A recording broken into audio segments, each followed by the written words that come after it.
오늘 아침에 에코프로 매도 리포트가 나왔습니다. 원래 급등하는 주식은 매도 리포트가 나오는데 과거 카카오뱅크 때도 BNK 투자증권에서 매도 리포트를 냈었었고 그 이후로 주가가 하락했던 사례가 있었습니다. 그렇다고는 해도 기세등등하게 급등했던 에코프로가 하루 만에 17% 하락하는 거는 정말 의외의 일이었었죠. 이번에 매도 리포트를 간단하게 요약해보면은 에코프로는 좋은 기업이다. 하지만 5년 후 예상 기업의 가치를 넘어설 정도로 선반영되어 있기 때문에 지금 시점에서 좋은 주식은 아니다라고 말을 합니다. 에코프로 시총이 20조 원인데 2027년 예상 이익에 근거해서 봤을 때 자회사 적정 시가총액을 구해보면은 에코프로 BM이 5조 8천억, 에코프로 머티리얼즈가 3조 6천억, 에코프로 이노베이션은 0.6조, 에코프로의 CNG는 0.8조.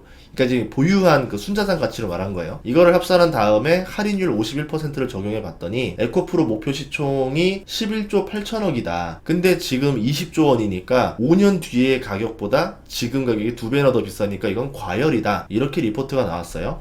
그리고 나서 주가가 점심까지는 버티다가 결국 이제 오후가 되면서 무너지기 시작합니다. 금요일에 11%가 올랐었고 월요일에 25% 올랐고 어제 6% 넘게 올랐어요. 다들 주가 상승 속도가 너무 빠르다라는 생각을 하긴 했었겠죠. 그래서 이제 두 가지 마음이 들었었습니다. 하나는 이러다 급락하는 거 아닌가? 빨리 팔아버릴까? 이런 생각이 들었을 거예요. 그래서 대부분 급등주들은 급락이 따라오는 경우가 많거든요. 이런 생각이 들었으니까 여기서 뭐 하나만 탕 터지고 나면은 순식간에 매도가 나오는 거죠. 그런데 하루에 10% 20% 넘게 오르는데 팔고 싶다는 생각이 들어도 팔 수 있을까요? 못 팝니다. 하루만 더 오르면요 버는 돈이 얼만데 이러면서 괜히 팔았다가 상대적 박탈감을 느끼지 않을까? 라 생각하는 거죠. 내일 오르고 떨어지는 거는 홀짝이 되는 거예요. 오늘 내일 모레는 알 수가 없습니다. 이틀만 잘 버티면 돈이 2배 될 것 같은데 버텨봐. 그래서 에라 모르겠다 좀 더 먹어보자 이러다가 눈치 게임이랑 욕심들이 서로 팽팽한 상황에서 균형을 이루다가 매도 리포트가 나오면서 심리를 붕괴시키는 원인이 되었다라고 보고 있습니다. 근데 에코프로만 하락한 게 아니라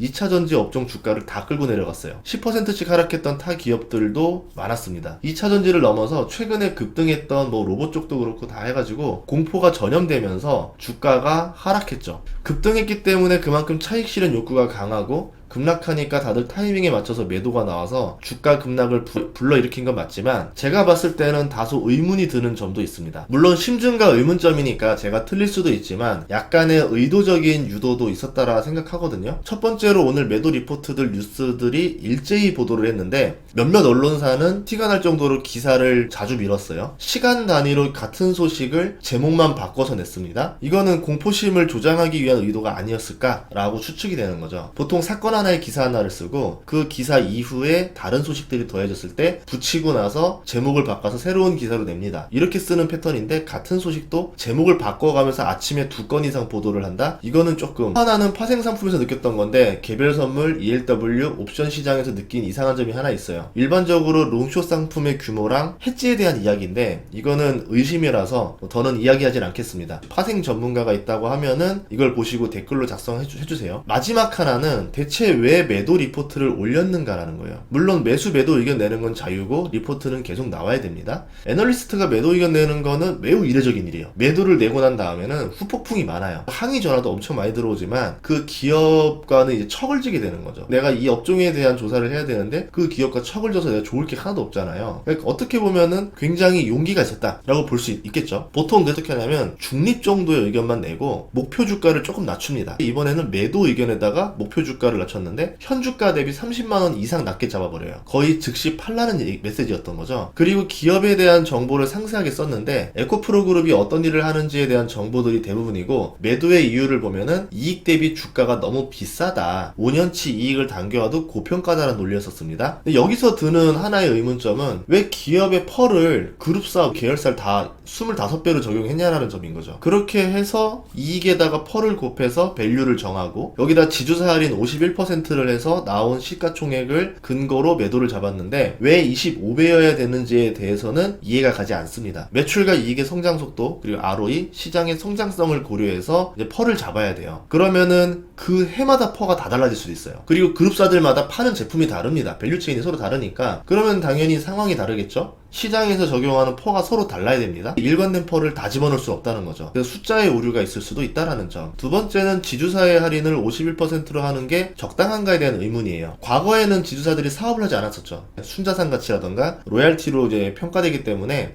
보통 할인을 절반 정도 했었습니다. 근데 최근에는 지주사가 알짜 사업들을 들고 다니던가 신사업들, 뭐 앞으로 뜰 것 같은 사업들을 보유하고 있어요. 그러면서 할인을 줄이고 펄을 높게 받으려고 합니다. 근데 SK 같은 경우도 머티리얼즈를 흡수합병한 것처럼 에코프로도 그럴 가능성도 있었다는 거죠. 그렇기 때문에 51%라는 할인율이 앞으로 5년 동안 이렇게 적용할 수 있을까에 대해서는 약간 의문이 있죠. 물론 주가가 너무 많이 오른 점은 많은 이들의 우려를 낳았었고, 그거에 대해서 사람들이 무서우니까 패닉셀을 내면서 주가가 급락하긴 했는데, 그래도 안타까운 면들이 있고 쉽다 하는 점들도 좀 있었습니다. 저만의 관점에서 말한 거니까 틀릴 가능성도 높습니다. 여러분들이 하나의 의견으로만 들어주시면 좋겠고요. 뭐 이번 상황에 대해서 주가가 많이 급락하고 있으니까 여러분들도 잘 대응하시길 바라도록 하겠습니다. 다음 시간에 좋은 정보로 찾아뵙겠습니다. 구독과 좋아요, 알림 설정 부탁드릴게요. 고맙습니다.